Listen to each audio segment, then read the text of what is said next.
개인의 성장을 응원하는 아제트 한박사TV의 함쌤입니다. 오늘 여러분들과 리더십에 대한 이야기를 한번 해볼 거예요. 어떤 리더이신가요? 최악의 리더, 무능한 리더, 무난한 리더, 그리고 훌륭한 리더, 위대한 리더가 있습니다. 이 5가지 타입에 대한 이야기를 해보려고 합니다. 어떤 분들이 이런 이야기 하시더라고요. 좋은 리더? 훌륭한 리더? 바라지도 않아. 밥값하는 상사랑 일하고 싶다. 어때요? 요즘 직장인들에게 상사병이라는 것이 있습니다. 상사병. 남녀가 그리워서 생기는 이런 병이 아니라 직장 상사 때문에 얻는 화병. 이걸 상사병이라고 해요. 증상들은 이런 게 있어요. 몇 가지가 해당되는지 보세요. 첫 번째, 상사의 발걸음 소리만 들어도 가슴이 답답하다. 두 번째, 출근길 지나가는 상사 보고도 못 본 척하게 된다. 세 번째, 친절을 베풀면 왜 나한테 이러지? 의심부터 한다. 네 번째, 상사와 밥을 먹으면 아무 맛이 느껴지지 않는다. 다섯 번째, 상사가 자리 비운 날은 월급날보다 좋다. 어때요? 해당되는 게 3개 이상이라면 상사병 맞아요. 리더에 5가지 타입이 있거든요. 조금 전에 말씀드렸던 최악의 리더, 무능한 리더, 무난한 리더, 훌륭한 리더, 위대한 리더. 오늘 이 설명 들으시면서 나에 대해서 한번 생각해 보셨으면 좋겠어요. 참고 도서는 초격차입니다. 꼭 한번 이 책을 보시면 도움이 되실 것 같아요. 첫 번째, 최악의 리더예요. 보여주기식의 리더라는 거죠. 항상 좋은 결과만 보여주기 위해서 애를 써요. 이런 리더는 실적을 과시해야 되기 때문에 부하 직원을 압박하면서 일을 주도하는 스타일이에요. 또 단기 성과만 집중하거든요. 그러다 보니까 편법도 쓰고 결과를 조작하는 일까지 있어요. 여기서 끝나나요? 자기에게 아첨하는 직원들만 예뻐해요. 옳은 소리 하는 직원들은 막 배척하고 잘라냅니다. 특히 일의 결과가 안 좋을 때 그러면 원인을 분석하고 해결해야 되는데 최악의 리더는 책임자 누구야? 책임을 징계하는 일에만 신경을 써요. 제가 교육 가면 이런 이야기 하세요. 최악의 리더 가운데 이 책임감이 없는 리더가 진짜 힘들다. 부하 직원한테 야 네가 한 거잖아. 네가 책임져야지 이러면서 회피하거나 문제 해결해주지 않는 리더랑 일할 때 힘들대요. 또 감정의 기복이 심하다라는 특징도 있대요. 기분에 따라 결과가 달라져요. 너무 힘듭니다. 두 번째, 무능한 리더예요. 실제 기업체에서 강의를 하면은요, 무능한 리더 많다고 이야기를 하세요.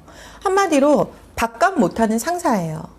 물론 이 최악의 리더처럼 자신의 이익만을 위해 행동하는 타입은 아니에요. 네, 그렇지는 않지만 이 무능한 리더의 특징이 엄청 일을 해요. 그런데 성과가 안 나요. 효율적으로 일하는 방법을 몰라요. 일머리가 별로 없는 거죠. 무조건 열심히. 그러니까 직원들은 열심히 하다가 정신적으로 신체적으로 번아웃이 됩니다. 무엇이 중요한지 우선순위도 못 정하고 우유부단해서 결정도 못하고 큰 결정은 하지도 못하면서 작은 결정은 하나하나 개입하는 상사. 미래를 바라보는 눈은 없고 이런 리더 밑에서 일하고 계시다면 나의 경력도 점점 쇠퇴해질 수밖에 없어요. 여러분 빨리 퇴사하셔야 됩니다.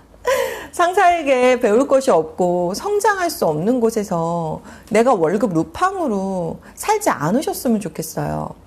무능한 리더는요, 이 팀원의 업무력에 의존한단 말이에요. 그리고 팀원이 힘들면 나서서 해결해 줘야 되는데 한 발 물러서 있어요.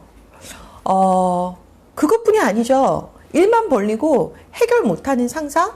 이런 상사가 무능한 상사의 전형적인 스타일입니다. 자, 세 번째는요, 무난한 리더. 아마 이 타입도 많을 거예요. 무난한 리더는 크게 잘못한 것도 없지만 잘하는 것도 없어요. 적당히 업무 배분 잘 시켜주고 또 퇴근 제 시간에 잘 시켜주는 상사. 물론 인간성도 좋아 보이죠. 그런데 성장할 수 있는 기회나 미래를 내다보는 건 못해요. 그냥 현상 유지입니다. 가장 큰 특징은 뭔가 능동적으로 적극적으로 하지 않고 수동적이라는 거죠.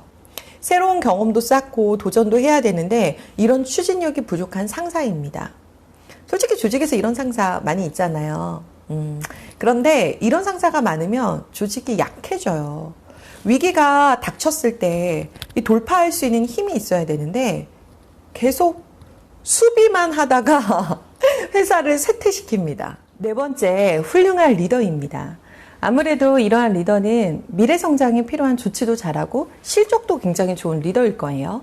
특히 이 팀원과의 관계 형성도 너무 좋아서 닮고 싶은 롤 모델과 같은 리더일 겁니다. 이런 리더의 특징은요, 조직이 계속 지속 성장을 할 수 있도록 그 조직 문화도 잘 만들어가요. 제가 교육 갔을 때 어떤 분이 이렇게 말씀하시더라고요. 훌륭한 리더는 권한은 후배에게 주고 책임은 리더가 가지고 간대요. 또 팀의 성과도 잘 내지만 그 실무를 진행했던 팀원에게 공을 돌린다라는 거예요. 직원을 이렇게 돋보이게 해주는 상사가 있거든요. 이런 리더가 훌륭한 리더죠. 역시나 그들은 소통도 잘하고 협업도 잘합니다. 자, 마지막 다섯 번째, 위대한 리더예요. 이 위대한 리더는요, 훌륭한 리더랑 비슷하면서도 약간의 차이가 있어요. 저자는 말해요. 훌륭한 리더는 당대의 존경을 받는다면 위대한 리더는 다음 세대에도 계속 존경받는 리더라는 거예요. 그만큼 조직의 미래에 대한 준비도 잘 되어 있고 그동안 쌓아왔던 실적과 데이터로 미래를 준비한다는 거죠. 그러기 위해서는 리더로서 두 가지가 필요합니다. 첫 번째는요, 생존하기 위한 능력. 두 번째는 성장하기 위한 그릇이에요. 생존하기 위한 능력, 이거는 지식이 많은 리더가 아니라 생존에 필요한 지혜를 가지고 있는 리더를 말해요. 그리고 성품이 뒷받침되는 리더, 바로 리더의 그릇, 이건 너무 중요한 부분이죠. 성품. 교육과 훈련으로 한계가 있어요. 그래서 더 중요해요. 여러분은 어떠세요? 어떤 타입의 상사인가요? 어떤 타입의 리더인가요? 꼭 한번 오늘 자신의 리더십을 점검해 보셨으면 좋겠습니다. 오늘의 이야기가 작은 도움 되셨다면 좋아요, 구독, 댓글 부탁합니다. 또 만나요.